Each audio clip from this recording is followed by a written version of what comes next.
A linguagem C Sharp não aceita métodos globais. O que seria métodos globais? Quando a gente fala em globais, entende-se que são variáveis ou rotinas, né, que são criadas, funções, elas podem ser gerenciadas fora do local que elas foram criadas. Ou seja, quando eu crio uma variável dentro de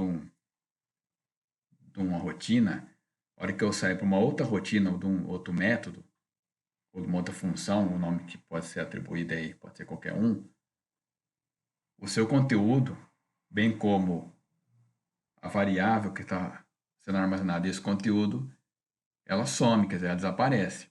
Ela foi criada dentro do escopo local.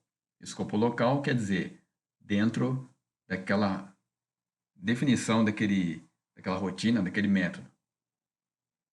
Algumas linguagens, tipo Visual Basic, ela trabalha com um arquivo chamado módulo. Até o Basic antigo, né, usava muito módulo para armazenar essas variáveis, principalmente da implementação primeira do Visual Studio, onde o Visual Basic ainda era muito utilizado na década de 90, final da década de 90, a gente utilizava muito um arquivo onde se definia todas as variáveis globais do seu sistema, como funções, né, que eu vou chamar de métodos, e rotinas em si, que você a criar um formulário novo ou um arquivo novo dentro da própria linguagem, você tinha acesso a essas variáveis, a esses métodos. Entretanto, havia um perigo também de você começar a criar várias variáveis, né, métodos, e utilizar uma vez só. Então, a gente tem que fazer primeiro um estudo, né, de quando é realmente necessário a criação de métodos e variáveis de forma global, para que não sobrecarregue o sistema. No caso do C Sharp, ele não trabalha, tá, com métodos globais. Ele não suporta métodos globais, como eu falei agora, para você criar o método global, como a gente entende em outras linguagens, até o Delphi, né, utiliza um módulo para armazenar bancos, tabelas e demais objetos, para que a gente possa compartilhar entre os formulários e outros arquivos dentro da linguagem. Então, os métodos são declarados e utilizados de forma semelhante a outras linguagens, como o C, o C++ e o Java. Quer dizer, quando você cria um método dentro do C Sharp, ele utiliza basicamente a estrutura de criação dessas linguagens embaixo mencionadas. Então, exemplo de a criação, a utilização de um método global dentro do C Sharp é através do escopo utilizado ali, static. Então, ali, ó, static int somar. Ou seja, eu estou criando um método de forma global, tá? Ou simulando esse método global, tá? De forma que eu possa, através do public acima, static void main, que é o main principal, né? Eu vou passar para ele dois parâmetros, certo? Do método somar. O 1, que é automaticamente ele vai passar para o N1 embaixo do static int somar, e o 5 também que vai passar para o N2, que é o segundo método desse somar, que ela acaba sendo enxergado de forma global, onde o return vai retornar a somatória do número 1 número 2 passados em cima, ou seja, o 1 e o 5. Então, para a utilização dentro do C Sharp, é dessa forma que a gente utiliza, tá? Lembrando que quando a gente cria uma classe dentro do C Sharp, ou do Java, ou do C, do C++, a gente normalmente, nós instanciamos, né? O que é instanciar? Como já nós vimos antes, o método random. Eu não posso utilizar um método diretamente, uma classe diretamente, sem instanciar, ou seja, preparar ela para que eu possa pegar todos os métodos e propriedades, né? Capturar dentro dessa instância, para que eu possa utilizar. Então, aqui, no caso do static, eu não preciso instanciar, porque quando eu uso do modo static, eu estou diretamente passando para ele os parâmetros que eu preciso e ele vai retornar para mim de acordo com o que eu passar para ele ir lá buscar.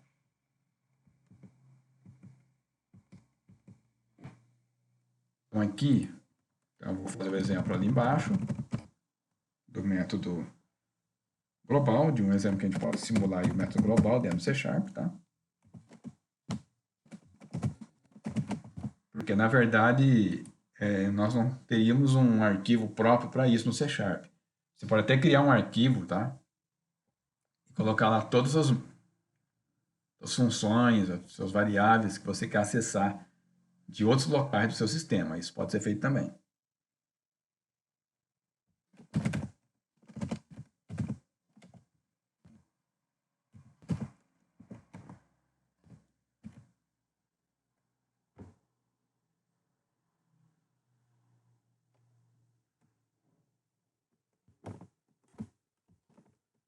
Bom, aqui eu vou só dar uma quebra de linha,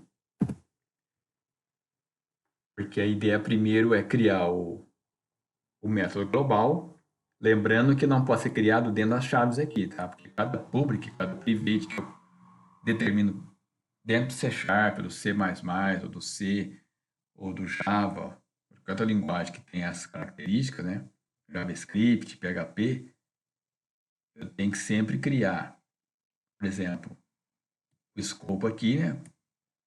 A chave delimitando o início e o fim desse método. Então aqui eu vou iniciar um outro método. Static. Vou definir se ele é inteiro, se ele é string, tá? Nesse caso ele vai ser inteiro, porque ele vai somar. Aqui eu vou criar dois parâmetros, tá? Um chamado N1, poderia colocar num1, aí o nome do parâmetro, isso apenas é para você determinar que ele vai ter que receber, a gente vai passar dois valores, né? Um para o N1 e um outro para o N2.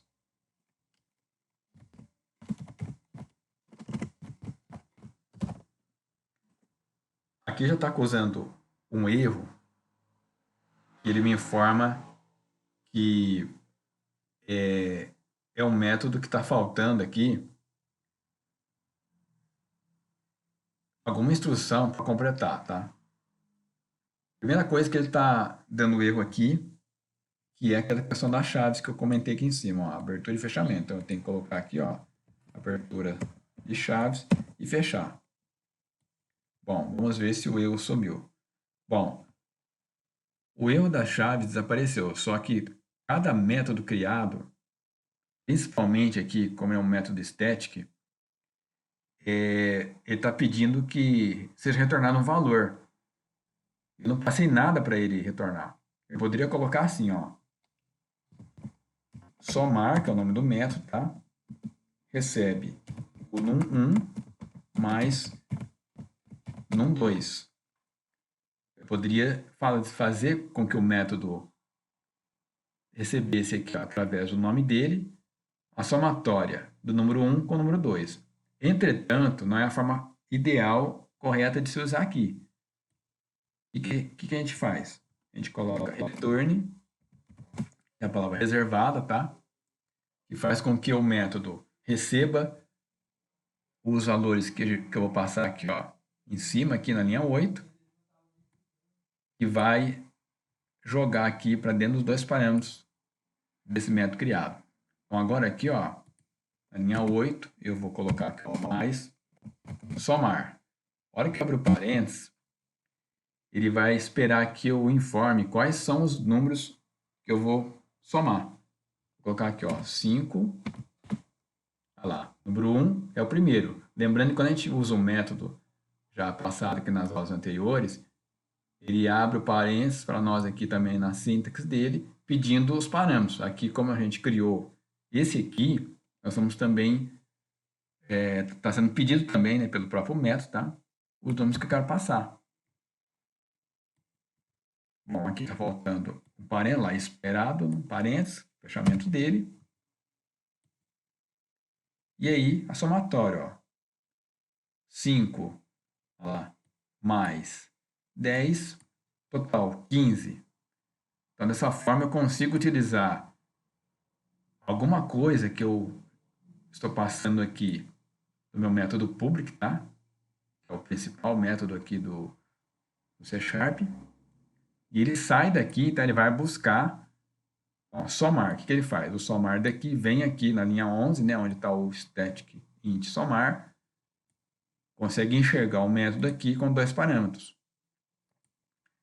Se eu colocar aqui, ó, quiser somar 3 números, tá? O que acontece, ó. Houve sobrecarga, nesse caso aqui, ó. Esse overload quer dizer sobrecarga, ou seja, eu passei 3 parâmetros para ele, só que ele só tem 2 aqui, ó, linha 11, ó. Então, ele não consegue, eu teria que vir aqui e fazer o quê, ó? Criar uma terceira variável, tá? Terceiro parâmetro. O erro sumiu. Só que na hora que eu somar, continua dando 15, por quê? Porque aqui está faltando incluir também o número 3. Então é importante passar a mesma quantidade de parâmetros aqui para ele buscar e ele tem que receber os 3 parâmetros. Agora, no caso aqui, ó, se eu tiver aqui, ó, 2 parâmetros, tá? Ó, passando 2 parâmetros para ele. Só que acontece, ó, a quantidade de parâmetros que está sendo passada é insuficiente, é menor do que a que está recebendo lá embaixo, na linha 11, no escopo do meu método. Então, ele não consegue também fazer. Então, tem que ser sempre a quantidade passada em cima e embaixo. Exercício. Vocês vão fazer com que receba 2 ou 3 números e aqui embaixo ele receba esses números de forma não inteira, e sim quebrada. Ok?